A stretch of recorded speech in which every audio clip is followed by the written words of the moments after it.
Для граждан, сортирующих отходы, могут быть предусмотрены льготы по оплате коммунальных услуг. Такой законопроект сейчас находится на рассмотрении в Госдуме. Об этом стало известно на Первом Всероссийском съезде операторов и специалистов в сфере обращения с отходами. Правительство России поддержало инициативу ведомства выделить субсидии и средства экологического сбора тем субъектам, которые перейдут на новую систему по обращению с ТКО до конца года.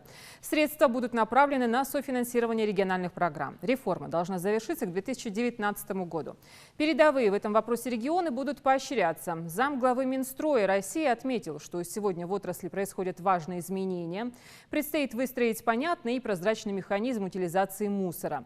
В 82 субъектах разработаны территориальные схемы, а в 45 утверждены региональные программы обращения с отходами. В срок до 1 июля должны быть разработаны дорожные карты по внедрению реформы и созданы соответствующие комиссии под руководством глав регионов.